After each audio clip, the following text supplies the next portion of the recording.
எனக்கு வேலை எனக்கு பார்க்க அந்த மேஜிக் ஃப்ரேம்னு யாரோ ஒரு லேடி அவங்க மேல கொலகான்னு இருக்காங்க. உங்களை பிளாக் வேற பண்ணிட்டேனா, நான் பிளாக் பண்றதுக்கு முன்னாடி ஒரு குசும்பு நக்கல் ஒண்ணு எனக்கு தாங்கவே முடியல. சௌந்தர்யாக்கு வந்து சுத்திட்டே இருந்தேன். போர்க்கொடிதான் தூக்கல. முத்து வந்து அவருடைய காம்படிட்டரை சூஸ் பண்ணிட்டாரு. சரி நான் இப்படி ஏத்துக்கிறேன். அப்ப சௌந்தர்யா தன்னுடைய காம்படிட்டரா ராணவ சூஸ் பண்ணிட்டாங்களா? பைத்தியக்காரத்தனமா. சௌந்தர்யாவோட காம்படிட்டர் போன வாரம் தான் எலிமினேட் ஆனாரு ரஞ்சித். இப்பதான் கிளம்பினாரு. அவரோட காம்படிட்டர் லெவல்ல ஒரு காம்படிஷனுக்கு இவங்க என்ன பண்றாங்க? இப்போ ஃபார் எக்ஸாம்பிள் நாம ஒரு பிளேயரை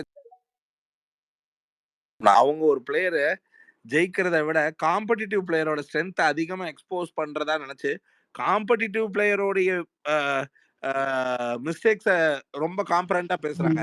ஆனா அந்த காம்படிட்டிவ்னு அவங்க நினைக்கக்கூடிய அந்த வார்த்தை முத்துக்குமரன் தான் வருது. ஒரு ஜாக்லின், ஒரு தீபக், ஒரு மஞ்சரி, ஏதாவது ஒரு நேம் யூஸ் பண்ணிக்கோங்க. ஏன் நீங்க இந்த ஒரு நேம் யூஸ் பண்றீங்கன்றதா என் கேள்வி. நீங்க யூஸ் டைரக்டா அது இவங்க இல்ல சார். டைரக்டா சவுண்ட் கூட நான் உங்க கூட காம்படிட் பண்ணுவேன் லெட்டர்ல எழுதியிருப்பாங்க. பட் முத்து வந்து தன்னுடைய காம்படிட்டரா ஜாக்லினை பாக்குறா போல. தள்ளி நில்லுமா தள்ளி நில்லுமா, நான் தான் அவனை பார்க்கவே இல்லையம்மா.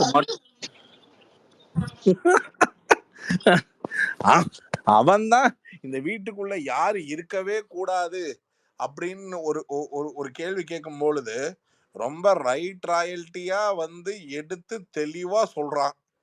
எனக்கு வந்து சௌந்தர்யா தான் இருக்கக்கூடாது. இவ்வளவு கிளாரிட்டியில இருக்கிறவன் ஏன் இருக்கக்கூடாதுன்னு சொல்றாங்கன்னா இந்த கேம்க்கு அவங்க வந்து என்ன கான்ட்ரிபியூட் பண்ணிருக்காங்க இருக்கக்கூடாதுன்னு. அவங்க இருக்கக்கூடாதுன்னு நினைச்சுக்கினத அவங்க வேற மாதிரி நினைச்சுக்கிறாங்க.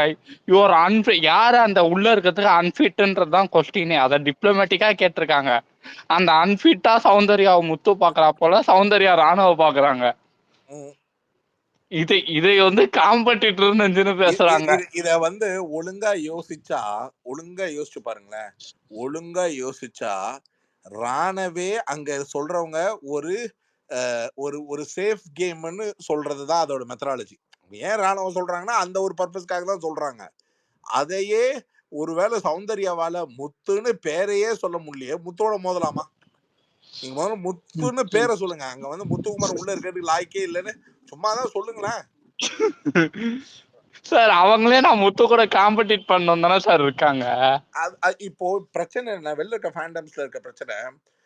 இப்போ எல்லாருக்கும் ஒருத்தர் பிடிக்குது. இப்ப நமக்கு முத்துக்குமரனை பிடிக்குது, அவங்களுக்கு அவங்கவுங்கள பிடிக்குதுன்னா அத காம்படிட்டிவ்னஸ் அவங்க எப்படி எக்ஸ்போஸ் பண்றாங்கன்னா, நான் டிக்ளேர் பண்ணிக்கிறேன்ல, எனக்கு வந்து ஒரு காம்படிட்டிவ் பிளேயரா தீபக் கூட தெரியல, ஜாக்லினை தெரியுறாங்க. ஏன்னா ஒரு எதிர்மறை கருத்து ஜாக்லின் கூட சொல்லுவாங்க, தீபக் அதை சொல்ல மாட்டார்.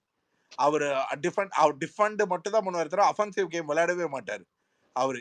ஏன்னா முத்துக்குமரனுக்கு அகைன்ஸ்டா பேசுறா கூட தனக்கு கொலாட்ரல் டேமேஜ் ஆகும், எதுக்கு அந்த மாதிரியான ஒரு நெகட்டிவ் இமேஜ் நமக்கு அது வரவே வேண்டாம் அப்படின்னு ஆடுறாரு. ஜாக்லின்றவங்க முத்துக்குமரனோட ஃபேன் பேஸ் வெளியில பயங்கரமா இருக்குன்றத சென்ஸ் பண்ணிட்டு முத்துக்குமரன் தான் எல்லாரும் அவர் பேரை சொல்றாங்கன்னு தெரிஞ்சுட்டு முத்துக்குமரனோட ட்ரிகரோ டிக்கலோ பண்ணா நமக்கு பேக் ஃபயர் ஆயிட, ஏதாவது ரிவர்ஸ் ஆயிடுச்சுன்னா என்ன ஆகுதுன்றது யோசிக்காம ஆடுறான் பாருங்க, அவன் தான் கேமர். அப்படி ஒரு பிளேயரை தான் முத்துக்குமரனுக்கும் பிடிக்கும்.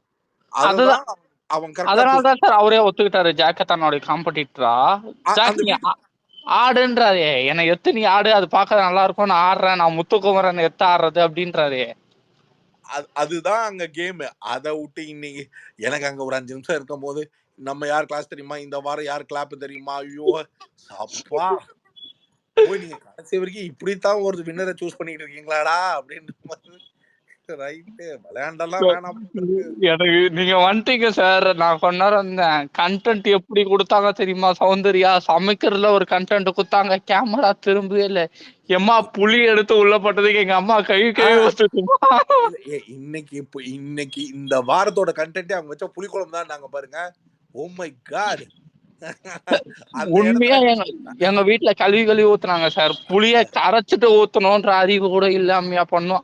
அத அவரு இத நீங்க நல்லா கவனிச்சீங்கன்னா விஜய் சேதுபதி சார் அது எவ்வளவு அழுத்தம் திருத்தமா ஒரு கேள்வி. ஏமா இந்த 80 நாள்ல நீ எப்பயாவது சமையல் கட்ட கிராஸ் பண்ணும்போது புலிய கரைக்கிறத பார்த்ததே இல்ல. அது எப்படி இருந்ததுன்னா, நடிகன் படத்துல வந்து கவுண்டமணி சத்யராஜ பாத்துக்குமா, சோத்த நீ பார்த்ததே இல்ல அப்படின்ற மாதிரி புலிய கரைச்சு போடணுன்றதே ஒரு செகண்ட் உனக்கு தெரியலன்னு சொல்றது இருந்தது பாருங்க. ஆனா ஒண்ணு, புலியில எல்லாம் கண்டென்ட் வச்சிருக்காங்க பாத்தீங்களா? இல்ல நம்ம தான் சார் ஸ்ட்ராட்டஜின்னு யோசிக்கிறோம். அவங்க பாருங்க புலியில வச்சிருக்காங்க. லட்டுல வச்ச நினைச்சியாடா தாஸ், புலியில வச்சன்ற மாதிரி புலியில வச்சிருக்காங்க கண்டென்ட். ரொம்ப ரொம்ப சீரியஸா வச்சிருக்காங்க. இதெல்லாம் ஜாக்லின் ஃபேன்ஸ் கேட்டுக்கணும். வார டிக்ளேர் பண்றது, முத்துவை எப்படி இது பண்றது அதெல்லாம் தேவையில்ல. புலியில வைக்கலாம் கண்டென்ட்ட. உங்களுக்கு தான் தெரியல. ஜாக்லின் ஃபேன்ஸ் எல்லாம் வந்து சௌந்தர்யாவை தவிர்க்கிறது நல்லது. ஏன்னா அது அவங்க காம்படிட்டரே இல்லை. அதுக்கெல்லாம் ஆன்சர் பண்றதும் தப்பு, அதெல்லாம் பார்த்து அதுக்கு ரெஸ்பாண்ட் பண்றதும் தப்பு. அந்த ஜாக்லின் ஃபேன்ஸ்க்கு ஒரு மெரிட் இருக்கு. அதை அப்படியே அவங்க ஸ்டாண்டர்டா கொண்டு போயிடலாம். சார் முத்துக்குமரன் சிடிபி எல்லாம் ரிலீஸ் பண்றாங்க. முத்துக்குமரன் ஃபேன்ஸ் சிடிபி ரிலீஸ் பண்ணனே அதை பார்த்து அவசர அவசரமா காப்பி பண்ணி இங்க வந்து சுட்டு ரிலீஸ் பண்றாங்க சார். அவசரத்துல ஏதோ ஒண்ணு தலை மேல இருந்தது, அது என்ன தலப்பாவா அந்த இதா அந்த ஆமா சார். அந்த டிவிகேல விஜய் சாரோட சிடிபில இருந்து பாதி சுட்டு அது மாதிரி இவங்க இதை வச்சு அமைச்சிருக்காங்க, போட்டிருக்காங்க. ஐயோ, எனக்கு அதெல்லாம் கூட பரவாயில்ல சார். ஏதோ ஒர்க் பண்ணிருக்காங்க, கஷ்டப்பட்டு எடிட். நான் என்ன நினைச்சேன்னா, போனோடனே சிடிபி எவ்வளவு நல்லா இருக்கு அதை பத்தி பேசுவாங்க. அட்லீஸ்ட் விஷ்ணுவாவது சிடிபி ரிலீஸ் பண்ணுவா போல. போட்டு வந்துட்டேன். விஷ்ணு மேட்டர் ஒண்ணு ரிலீஸ் ஆனதுக்கு இப்ப அந்த குடும்பமே ஒரு ஏகபோக சோகத்துல இருக்குது. இதுக்கப்புறம் விஷ்ணு ஏதாவது அதை பண்ற இதை பண்றேன்னு சொன்னா அவங்க வீட்டுல ஏதாவது கிளம்பி வந்துருவாங்க. எப்பா நீ செஞ்ச வரைக்கும். ஆனா ஒண்ணு, நீங்க அதுல ஒரு பயங்கரமான டைலாக் கேட்டு நான் வந்து குபீர்னு சிரிச்ச டைலாக் என்ன தெரியுமா? திடீர்னு தலைமை வந்து தலைவிய பார்த்து சொன்னதுதான், நீ என்ன விட செம்மையா விளையாடுற. டேய் நீ எப்படா விளையாண்ட? என்னடா முத்தா சொல்றீங்க? அந்த டிடிஎஃப் டாஸ்க்லயே தினேஷ் பண்ண ஒரே கெட்ட காரியம் நான் அததான் பார்த்தேன். யோ தினேஷ், மஞ்சுளாக்கா மஞ்சள் துணி கட்டிக்கிட்டு அடிச்ச அடி கொஞ்சமா நெஞ்சமா. அந்த ஒரு டீமோடைய ஆக்சுவலா என்னன்னா, மணி, ரவீனா, இவங்க 2 பேர், தினேஷ், இவங்க 3 பேர் மட்டும் கொஞ்சம் சப்போர்ட் பண்ணலன்னா டிடிஎஃப்ன்றதே வந்திருக்காது. இந்த உள்ள அவங்க அக்கா சொல்லிட்டு போவாங்கல்ல, ஸ்போர்ட்ஸ் பிளேயர் பண்ணி. கேக்குது பேசுங்க. பூர்ணி சப்போர்ட் பண்ணிருப்பாங்க நினைக்கிறேன். பூரை ஆக்சுவலா இந்த சீசன் போன சீசன்லயே பண்ணிட்டாங்க. அதாங்க, இந்த சீசனோட கண்டென்ட்டே அவன் போன சீசன்ல பிராக்டிஸ் பண்ணதுதான். அததான் இந்த சீசன்ல வந்து எக்ஸிக்யூட் பண்ணிட்டு போனது. என்ன கேரக்டர் சேஞ்ச் பண்ணிட்டாங்க. ஐயா பூர்ணிமான்னு முழு பேரை சொல்லுங்க ஐயா. எனக்கு வர பக்கு இருக்கு. திடீர்னு பூர்ணின்னு சொன்ன என்ன அப்படின்னு ஆயிடுச்சு எனக்கு. ஓகே பிரகதீஷ் பேசுறேன்.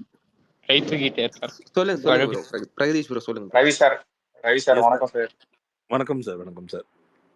சார் நீங்க போன வாரம் நோட் பண்ணீங்களா சார், ஜாக்லினும் மஞ்சரியும் ஒரு மாதிரி முத்துவும் தீபக் அடிச்சு டார்கெட் கேம் ஆடுற மாதிரி இருக்கு.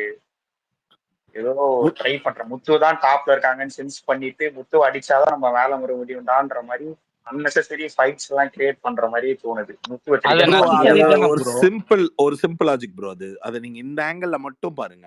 அதாவது என்னன்னா, ஃபர்ஸ்ட் ரேங்க் ஹோல்டரை டச் பண்றதா செகண்ட் தேர்டுக்கு இருக்கிற மைண்ட் செட்டே, வேற ஆப்ஷனே கிடையாது. இதுக்கு மேல இந்த வீட்டுக்குள்ள ஏதாவது ஒண்ணு செய்யணும்னா முத்து அண்ணோன்னும். தீபக்க கூட அவங்க வந்து ஒரு போர்ஷன் ஆஃப் எப்படி சொல்றது, சேனலோட சப்போர்ட் ஜாஸ்தியா இருக்கிறதுனால ஒரு போர்ஷன்ல பாக்குற விதம் இருக்கலாம். ஆனா முத்துவை நோன்னா மட்டும்தான், முத்துவுக்கு அகைன்ஸ்டா பாயிண்ட் எடுத்து வச்சா மட்டும்தான், இல்ல முத்துவை ஒரு மாதிரி ஒரு ப்ரெஷரை ரெக்ரியேட் பண்ணா மட்டும்தான் இவங்க கேம் ஹைலைட் ஆகும். இல்லைன்னா இந்த வீட்டில் அவங்க இப்போதைக்கு கேம் எல்லாம் முடிஞ்சு போச்சு. ஃப்ரீஸ் டாஸ்க்கு முடிஞ்சு போச்சு. மிச்சம் இருக்குது டிக்கெட் டு ஃபினாலேக்கு இல்லாத மிச்ச நேரத்துல அங்க ஏதாவது இப்ப நீங்க ஏதாவது ஒண்ணு பண்ணணும்னா, நீங்க சும்மா இருக்க இனிமேல் விஷாலை கூப்பிட்டோ, அருணை கூப்பிட்டோ, ராணாவை கூப்பிட்டோ, ரயனை கூப்பிட்டோ வேணா ஃபன் பண்ணலாமே தவிர, கேம் முனைப்பா நீங்க ஏதாவது புத்திசாலித்தனத்தை காட்டலாம்னா நீங்க you have no other choice other than touching Muthu. And இன்னொரு விஷயம் ரொம்ப நீங்களும் ஒரு பிளேயர் பாயிண்ட் ஆஃப் வியூல இருந்து யோசிக்கணும். என்னன்னா அங்க கேம் விளையாடுற பிளேயர் கிட்ட பிளேயர் விளையாண்டுக்கிறாங்க. சரிங்களா? சும்மா உட்கார்ந்து இருக்கிற 2 பிளேயர். ஸோ இவங்க இப்ப நம்ம ஆளோடைய ஸ்ட்ரென்த்தே என்னன்னா, எப்படிப்பட்ட ஒரு த்ரோவும் அதை பிடிச்சி திருப்பி கொடுக்க தெரிஞ்ச ஒருத்தன் அவன். அவன் அதை இப்ப மஞ்சரி எடுத்தா என்ன, ஜாக்லின் எடுத்தா என்ன, அவன் ஆல்ரெடி அதை சென்ஸ் பண்ணிருப்பான். இவங்க 2 பேர்ல யார் என்ன எடுத்தாலும் இது வரைக்கும் அந்த சாஃப்ட் டச் ஒரு பேம்பர்டா கொண்டு போன அந்த கேமை இனிமேல் விளையாட மாட்டான். இன்னும் 2 வாரத்துக்கு வந்து மஞ்சரியா ஜாக்லினா இருந்தாலும் அதை திருப்பி கொடுக்கறத நல்லா. இப்ப இவர் வேலை இஃப் தே ட்ரிகர்ட்னா இவன் திருப்பி கொடுத்துருவான். அந்த மாதிரி தான் கேம் போகும். அது ஹெல்த்தி தான் ப்ரோ. காம்படிட்டிவா பாத்தீங்கன்னா அது ஹெல்த்தி. ஆனா அது அவங்களுக்கு எவ்வளவு ரிஸ்க்னா, ஒருவேளை தப்பான பாயிண்ட்ஸ் ஏதாவது எடுத்து வச்சு ஒரு தப்பான முரண்பாடான ஒரு மேட்டரை சொன்னா நெகட்டிவா திரும்பிடுச்சுன்னா அது அவங்களுக்கு ஒரு பெரிய கொலாட்ரல் டேமேஜ் ஆயிடும். ஸோ அவங்களும் ரொம்ப சென்சிபிளா தான் விளையாடுறாங்க. இப்போ முத்து ஒரு ஸ்ட்ராங்கான பிளேயர்னு சொல்லிட்டு அவன் பக்கமே போகாம இன்னொரு பக்கம் போய் ஆடுறதை விட, முத்து ஸ்ட்ராங்கான பிளேயர் தானே, நான் என்னோட அஃபென்ஸ்க்கு ஸ்டேட்மெண்ட்டை வைக்கிறேன்னு சொல்றதுக்கு பேர் தான் பிளேயர். அதை வந்து ஜாக்லின் பண்றது ஓரளவுக்கு மஞ்சரி போறதை விட. பட் மஞ்சரி கிட்ட ஓட் பேங்க் இல்லை. நீங்க என்ன ட்ரை பண்ணாலும் மஞ்சரி 5th ஹோல்ட் பண்றதே கஷ்டம். எவ்வளவு ட்ரை பண்ணாலும் 5th ஹோல்ட் பண்றதுக்கே நிறைய. இப்ப அன்லஸ் அண்ட் அன்டில் முத்து வந்து டிடிஎஃப் அடிச்சிட்டாருன்னா, ஒருவேளை முத்துவோட ஃபேன்ஸ் நினைச்சா மஞ்சரியை பயங்கரமா சப்போர்ட் பண்ணலாம். பயங்கரமா சப்போர்ட் பண்ணி அந்த 5th டாப் 5 புஷ் பண்ணலாம். ஆமா, அதுக்கு முத்து டிடிஎஃப் அடிக்கணும். அடிச்சா அதை பண்ணலாம். ரவி சார், நீங்க சொன்ன டாபிக் வந்து ஒரு நாள் லைவ்ல டிஸ்கஸ் பண்ணிருப்பாங்க சார். மஞ்சரியும் ஜாக்லினும். முத்து வந்து டிடிஎஃப் ஜெயிச்சுட்டா அவன் வந்து ஷோர் ஷாட் ஃபைனலிஸ்ட், ஒரு டிசர்வ்டான கேண்டிடேட் வந்து டாப் 5 போலாம். முத்து ஜெயிக்காம நம்ம விட்டுட்டோம்னா ஒரு அன்டிசர்வ்ட் கேண்டிடேட் உள்ள போயிட்டா நம்மளுக்கு இல்ல அது அப்படிப்பட்ட நல்ல எண்ணம் இல்ல உங்களுக்கு. அதான் புரியல. முத்து டிடிஎஃப் ஃபர்ஸ்டா நம்ம 2 பேரும் உள்ள போறது ஈஸி. முத்து போலனா மஞ்சரி வெளியே போயிடும். அதுக்குதான் நிறைய ஸ்பேஸும் இருக்கு. முத்து போகலன்னா மஞ்சரியால 5th அடிக்கிறதே கஷ்டம். ஆமா ஷூர். ஆமா, கரெக்டா சொன்னீங்க சார். எனக்கு என்ன தோணுதுன்னா, தீபக் செகண்ட் வந்துருவாரோன்ற மாதிரி எனக்கு தோணுது சார். அது சேனல் இப்போ வரைக்கும் அழகா பேக்கேஜ் பண்றாங்க. ஆனா எனக்கு ஜாக்லின் அடிக்கணும். அத ரொம்ப அழகா பேக்கேஜ் பண்றாங்க. அந்த பொண்ணு வந்து செம்மையா விளையாண்டுருக்கு. அந்த பொண்ணுக்கு கொடுத்துறது தான் நல்லது. பட் இவரும் ரொம்ப நல்லா செகண்ட் ஹாஃப்ல ஒரு மாதிரி வந்தாரு. பட் ஆனா இவருக்கு எவ்வளவு சலுகைகள், எவ்வளவு கம்ஃபர்ட், எவ்வளவு ஒரு இது இந்த பொண்ணுக்கு வாங்கல சார். எதுவுமே இல்ல. ரோஸ்டே வாங்கல, ஒரு வாட்டி கூட ரோஸ்ட் வாங்கல. இன்னும் நிறைய கம்ஃபர்ட்ஸ். நான் ஒரு பிகினிங் ஆஃப் த வீக்ல இருந்து இப்போ வரைக்கும் அவரை வந்து ரொம்ப பேம்பர்டா கொண்டு போனாங்களே. இந்த பொண்ணு பப்ளிக்கை ஃபேஸ் பண்ணது மட்டும் இல்லாமல் ஈவன் நீங்க யோசிச்சு பாருங்களேன், ஒரு லவ் கண்டென்ட்டா கூட எடுத்துக்கிட்டோம். அந்த ஜாக்லினுக்கு வந்த லவ்வரை ஏன் அதே மாதிரி இவங்க பேரண்ட்ஸோட வராம எக்ஸ்க்ளூசிவா தனியா வர வச்சிருக்கலாம்ல, ஃப்ரெண்டு இல்ல லவ்வர்னு. அது ஒரு தனியா ஹைலைட் ஆயிருக்கும்ல அந்த பொண்ணுக்கு. இப்படி எந்த ஒரு ஸ்பெஷல் ப்ரிவிலேஜும் இவனுக்கு ஐ மீன் ஜாக்லினுக்கு கொடுக்காம எல்லா ப்ரிவிலேஜும் வந்து மற்றவங்களுக்கு கொடுத்துட்டு ஒரு ஆக்சுவலா இந்த கேமுக்கான ஒரு பாயிண்ட்ல இருந்து யோசிக்கும் பொழுது தீபக்கை சேஸ் பண்றதுக்கு இப்ப இருக்கிற ஒரே பர்சன் வந்து ஜாக்லின் தான். பட் அப்படி தீபக் சப்போர்ட்ட டிரைவ் பண்ண பார்த்தாங்கன்னா அந்த ஓட் பேங்கிங் தான் அடிக்கணும். அது அடிக்கணும்னா ஒரு மேசிவ் சேஞ்ச் எப்போ வரணும்னா டிடிஎஃப் இது அடிச்சாங்கன்னு வச்சுக்கோங்க. ஐ மீன் டு சே முத்து அடிச்சாங்கன்னா அதுக்கப்புறம் இந்த கேம் சேஞ்ச் இருக்கும். இதுல இன்னொரு பயங்கரமான சேஞ்ச் என்ன ஆயிடும்னா, டிடிஎஃப் முத்து அடிச்சு பெட்டிய மஞ்சரி தூக்கிடுச்சுன்னா கேம் இன்னும் சூப்பரா இருக்கும். ரவி சார், நீங்க சொல்றப்பதான் எனக்கு ஒரு டவுட் வருது. இப்போ வந்து முத்து டிடிஎஃப் ஜெயிச்சா கூட இப்போ முத்து சப்போர்ட்டர்ஸா இல்ல நம்ம ஒரு எக்ஸாம்பிள் வச்சுக்கலாம், மஞ்சரிக்கு ஓட் பண்ண போவாங்க இல்ல தீபக் ஓட் பண்ண போவாங்களான்றத மஞ்சரிக்கு தான் ஓட் பண்ணுவாங்க. மெஜாரிட்டி மஞ்சரிக்கு தான் ஓட் பண்ணுவாங்க. அதான் பார்த்துட்டுமே. ஆக்சுவலா ஒரு லாஃபுல்லா சொல்லணும்னா முத்து டிடிஎஃப் அடிச்சிட்டாங்கன்னு வச்சுக்கோங்களேன், பை டிஃபால்ட்டா மஞ்சரிக்கு அடிக்கிறது தான் பேஸ்.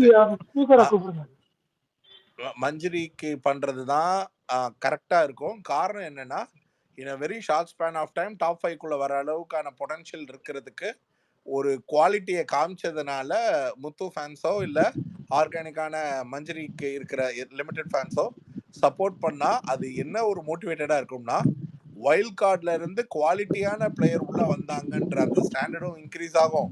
ரெண்டாவது ஜெண்டர் பேஸ் இல்லாம சொல்லணும்னா, ஒரு தகுதியான பிளேயரை உள்ள அதாவது பிசைட்ஸ் ஹோம் ப்ராடக்ட்ல உள்ள வச்ச அந்த பெருமையும் சேரும் அது. ஆனால் இங்க அதோட சேலஞ்சு தான் ஜாஸ்தி ஆக்சுவலா சொல்லணும்னா. அது நான் இன்னும் ஓப்பனா சொல்றேன் சார். நீங்க அது எப்படி நான் பாக்குறேன்னா, நம்ம ஃபர்ஸ்ட் மஞ்சூரிய பார்த்து ஒண்ணு பண்ணோம்ல, ஒருவேளை இவங்க வெள்ளையா இல்லாததுனாலயோ இவங்க அந்த ஃபெமினின்னு ஒண்ணு பண்ணா அது நடக்கும் அப்படின்னு அதெல்லாம் இல்லாம, நான் வந்து பாயிண்ட்ஸை வச்சு கேம் விளையாட போறேன், நான் என் ஐடியாஸ் வச்சு விளையாட போறேன் அப்படின்ற ஒரு பிளேயர் மேல போறது நல்லா இருக்கும். இல்ல அவங்க அப்படி ஆடுறாங்க. அவங்களுடைய ஒரே ஒரு நெகட்டிவ் இப்ப என்னவா இருக்குன்னா, வெளியில அவங்களுக்கு வந்து ஓட் பேங்கிங் இல்ல. ப்ரையாரிட்டியா அவங்கள தூக்கிட்டு வந்து மேல உட்கார வைக்கிறதுக்குன்னு தன்னிச்சையா ஒரு குழு இல்ல. இப்ப நீங்க கூட யாரோ சொல்லும் போது விஷாலுக்கு 5 பேர் ஸ்பேஸ் போட்டாங்க, நமக்கு மஞ்சரிக்கு நாம போட்டாதான் உண்டுன்னு வைங்க, சரிங்களா? ஆனா விஷயம் என்னன்னா, அந்த மாதிரி ஒரு ஹை வால்யூம் டீம் தேவைப்படும் அவங்கள புஷ் பண்ணி முன்னாடி கூட்டு வர்றதுக்கு, பிராக்டிக்கலா சொல்லணும்னா. பட் அது டே 1ல இருந்து இருந்தா நல்லா இருந்திருக்கும் சார். அது டே 1 அதான் எக்ஸாக்ட்டா அவங்க அதுக்கு டே 1 இருந்திருந்தா மட்டும்தான் அதுக்கு பிராக்டிக்கலான பாசிபிலிட்டி. ரவீந்தர் சார், இல்ல டே 28க்கு அப்புறம் வந்தா கூட அந்த நெகட்டிவ் இமேஜ் அவங்க செட் பண்ணிட்டாங்க ஒரு 3 வீக்ஸுக்கு. அது இல்லாம இருந்திருந்தா கூட ஓட் பேங்க் கொஞ்சம் ஜாஸ்தி ஆயிருக்கும். இப்ப அவங்க நல்லா பண்றாங்க. கஷ்டம். நீங்க யோசிச்சு பாருங்க, ராயன் பாசிட்டிவ் இமேஜ்ல தான் தரு ஓட்டு வந்துச்சா? ராணுவம் எப்படி வருதுன்னே தெரியல. அது எக்ஸம்ஷனல் விட்டுருங்க, அது ஏன் வருது எப்படி வருதுன்னு ஒண்ணுமே தெரியல. அது ஒரு புரியாத புதிரா இருக்கு. ப்ரோ ராணுவ பத்தி பேசாதீங்க ப்ரோ. அவன் டைட்டில் வின்னர்னு சொல்லிட்டு இருக்காங்க, கிங் ஆஃப் கண்டென்ட் ஒரு பேஜ்ல. எனக்கு வெறியாவது. ஐயா அதுதான் அது ஏன் சொல்றாங்க, எதுக்கு சொல்றாங்க? இந்த சவுண்ட் ஃபேன்சிட்டியும் எனக்கு ராணுவ ஃபேன்சிட்டியும் புரியல. எங்களுக்கு மட்டும் வேற ஷோ காட்டுறாங்களா? அதெல்லாம் 24x7 பாக்குறேன்டா. எனக்கு ஏதோ வேற டெலிகாஸ்ட் பண்றாங்களான்ற மாதிரி இருக்கு. இல்ல சவுண்ட் இந்த 84 days என்ன பண்ணாங்க அப்படின்னு கேட்டதுக்கு ஒரு 10 பிக்சரை போட்டு இதுதான் பண்ணாங்கன்னு சொல்றாங்க. வேற எதுவுமே இல்ல சொல்றதுக்கு. ஏர்ஃபுக்கு பூரணி பேசுறேன், கை தூக்கிட்டே இருக்கான். ஓகே. இல்ல ரவீந்திரன் சார், ஹாய். நான் இன்னைக்கு ஒரு ட்வீட் போட்டிருந்தேன். எனக்கு அந்த கமெண்ட்ஸ்லாம் படிச்சா சீரியஸாவே காமெடியா இருக்கு. இந்த மார்னிங் வந்த ப்ரோமோக்கு அப்புறம் போட்டிருந்தேன். அந்த 3 days பிஃபோரே வந்து ஆக்சுவலி உங்களை தான் டேக் பண்ணி போட்டிருக்கேன் நினைக்கிறேன் சார். அதுல 3 days பிஃபோர் வந்த ஒரு ட்வீட் போட்டிருந்தேன். எனக்கு வந்து முத்துக்குமரன் வந்து இவங்கள சௌந்தர்யா பார்த்து பயப்படுறாங்களோ அப்படின்னு சொல்லிட்டு, நான் 2-3 இடத்துல வந்து அவரே சொல்லியிருப்பாரு, உன்னை அமுச்சிருவா, ஹெல்மெட் பண்ணிருவா, அந்த மாதிரி வந்து சொல்லியிருப்பாரு. சோ அந்த டவுட்ல போட்டிருந்தேன். இன்னைக்கு அவரே வந்து சவுண்டுக்கு ஓட் கொடுக்கலன்னா நல்லது அப்படின்னு ஒரு வார்த்தை விட்டுருப்பாரு. சோ அதை வச்சு நான் இன்னைக்கு ட்வீட் போட்டேன். அதுல என்கிட்ட கேட்ட கொஸ்டின் ஒரே ஒரு காமெடி தான் சார். எனக்கு அப்படி என்ன முத்துக்குமரன் ஃபேக்டர் வாவ் ஃபேக்டர் இருக்குன்னு சொல்லுங்க, சௌந்தர்யாக்கு எவ்வளவு இருக்கு தெரியுமா அப்படின்னு ஒண்ணு கேட்டாங்க. ஐயா அது புதுசுலயே ஃபர்ஸ்ட் வீக்லயே நிறைய வாவ் ஃபேக்டர் கொடுத்தாரு. அவர் பேச்ச மட்டும் தானே எல்லாருமே கேட்டாங்க. அத ராங் ஸ்ட்ராட்டஜிட்டாங்க தெரியுமா? ஸ்ட்ராட்டஜி ராங்கோ ரைட்டோ அப்படி பார்த்தா எல்லாரும் பண்றதையும் ராங் ஸ்ட்ராட்டஜி ஒரு இடத்துல சொல்லதான் செய்யறாங்க. ஆனா இல்ல பூர்ணி, அத ராங் ஸ்ட்ராட்டஜின்னு விஜய் சேதுபதி சொல்ல, விஜய் சேதுபதி டேய் அவன் ஒண்டிதான்டா யோசிக்கிறான், நீங்க எல்லாம் மூளையை கழட்டி வச்சுட்டு வந்திருக்கீங்களா, நீங்க யோசிங்களா, முத்து ரைட்டா விளையாட்டான், நீங்க தப்பா விளையாட்டீங்க, கப்பத்துக்கு அவங்க கையில குத்துட்டு போயிடுறீங்களான்னு கேட்டா போல. அப்படின்னா அதுக்கப்புறம் தான் பாவம் அவர் அமைதியா இருந்தாரு முத்துக்குமரன். அதுக்கப்புறம் வாய்ஸே வரல. அதுவும் கேட்டு அதுக்கப்புறம் வாய்ஸே வரல. எதுக்கு வரல? அவர் மெதுவா அடிக்கிறான். அந்த மெதுவா ஏதோ ஒரு பழமொழி இருக்கு இல்லையா, மெதுவா பாஞ்சு அடிக்கிறது ஒரு பழமொழி இருக்கு. அதுதான் அந்த மாதிரி பண்றாரு அவரு. எப்படி இருக்குன்னா, நீங்க வாவ் ஏதாவது ஒரு வாவ் ஃபேக்டர் சொல்லுங்க அப்படின்னு சொல்லி முத்துக்குமரனுக்கு சொல்றது எப்படி இருக்கு அப்படி இருக்கலாம். இப்ப நீங்க வந்து முத்துக்குமரன் வாவ் ஃபேக்டர் இல்லாததுனால ஃபினாலே போறதுக்கான அந்த எபிலிட்டி இல்ல டைட்டில் வின் பண்ண எபிலிட்டி இல்லைன்ற அந்த ஒரு மாதிரியான ஒரு கேள்வி இருக்கு பாத்தீங்களா, அந்த மெச்சூரிட்டி தான் வாவ். சார் அவங்க அப்படி சொன்னா பரவாயில்லையே சார். அவங்க என்ன சொல்றாங்க, முத்து தான் நமக்கு காம்படிட்டர். ஆனா முத்து ஒண்ணுமே பண்ணல. ஒண்ணுமே பண்ணாதவன் ஏன்டா உங்களுக்கு காம்படிட்டர் இருக்கணும்? எக்ஸாக்ட்லி. ரொம்ப நான் அதைத்தான் சொல்றேன். ஏன்டா நீங்க ரொம்ப நேரமா சௌந்தர்யா ஆர்மின்னு போட்டுட்டு உங்களை பிடிக்காத முத்துக்குமரன் எல்லாம் ஒரு அப்படின்னு பேசிக்கிட்டு இருக்கிறதுக்கு நீங்க ஸ்ட்ரெயிட்டா எங்க கூடயே சேர்ந்து முத்துக்குமரன் வரவே கூடாதுங்கன்னு சொல்லி பேசினா கூட அது கொஞ்ச நேரம் நிறைய இருக்கும், கண்டென்ட்டா தான் இருக்கும். ஐயா இதுல இன்னொன்னுலாம் பேசுறாங்க சார். எனக்கு என்னன்னா அவங்களுக்கு பாத்தீங்களா, அவங்களுக்கு கிளாப்ஸ்க்காகவே வந்து நிறைய கண்டென்ட் கொடுக்குறாங்க. அவங்களுக்கு அவங்க ரியாக்ஷன் வெளியே கொண்டு வரதுக்காகவே எது அந்த புக் எல்லாம் கொடுத்தாங்க. சவுந்தர்யா தான் மெயின் அட்ராக்ட் அந்த இடத்துல. அவங்கள இப்பதான் திருப்பி திருப்பி விஜிஎஸ்சி அவங்களதான் வெளியே கொண்டு வரணும்னு நினைக்கிறாங்க. எப்ப கொண்டு வரணும்னு நினைச்சாங்க ஐயா? எனக்கு கொஞ்சம் சொல்லுங்க. அந்த மாதிரிதான் எனக்கு ஆச்சு. ஃபேண்டம் பேஜ் ஏன் தான் போனேன்னு ஆயிடுச்சு சார். அந்த அளவுக்கு பேசினாங்க சார். எனக்கு அவங்க பேசாத ஒரே ஒரு மேட்டர் சொல்றேன். அவங்களாலதான் விஜய் சேதுபதிக்கே இந்த ஷோல ரீச்னு மட்டும்தாங்க சொல்லல, எல்லாத்தையுமே அவங்க சொல்லிட்டாங்க சார். நீங்க பார்க்கல சொல்லிட்டாங்க. அதையும் சொல்லிட்டாங்களா? சொல்லிட்டாங்களா? அது அப்படி சொல்ல. இந்த நேரத்துல விஜய் வந்து சௌந்தர்யாக்கே சப்போர்ட் பண்றாரு. இல்ல அப்படி சொல்ல. இருங்க, கமல் மட்டும் இருந்தாருன்னா எல்லாரையும் ஒதுக்கி விட்டு சவுண்ட் விட்ட இன்னும் நல்லா பேசியிருப்பாரு. விஜய் சேதுபதி வந்து புதுசுன்றதுனாலதான் சவுண்டை எப்படி ஹேண்டில் பண்ணணும்னு தெரியல. சவுண்ட் அது கண்டென்ட்டை யூட்டிலைஸ் பண்ணி மாட்டாருன்ட்டாங்க. யாரு சாமி எனக்கே பார்க்க. ஐயோ சார் ரவீந்தர் சார், இந்த ஃப்ரெண்ட்ஸ் வந்த அந்த ஃப்ரைடே எபிசோட்ல விஷ்ணுவா இருக்கட்டும், இந்த சமந்தாவா இருக்கட்டும், விஷ்ணு சொன்னாப்புல முத்து நீங்க வாயை வச்சே இவ்வளவு தூரம் வந்துட்டீங்கன்னு சொன்னதா இருக்கட்டும், சமந்தா நீங்க ஒண்ணு பண்றீங்க ஆனா ரொம்ப அது இன்கன்சிஸ்டன்டா இருக்கு, பெருசா ஒன்னும் கிராஃப் இல்ல, ஆனா அது 1 hour எபிசோட்ல 2 தூக்கிட்டாங்கன்னு வச்சுக்கோங்களேன். அவங்க என்ன ட்ரை பண்றாங்க மத்தவங்க எல்லாம் பாசிட்டிவா சொல்லிட்டு? ஆக்சுவலா என்னன்னா ஒரே ஒரு நிமிஷம் உங்களுக்கு பதில் சொல்றதுக்குள்ள மணி அவர் ஸ்னூப்பி அவரை ஸ்பீக்கர் போட்டு அவர் ஹோல்ட் பண்ணுங்களேன். அவர் ரொம்ப நாளா தேடிக்கிட்டு இருக்கேன் நானு.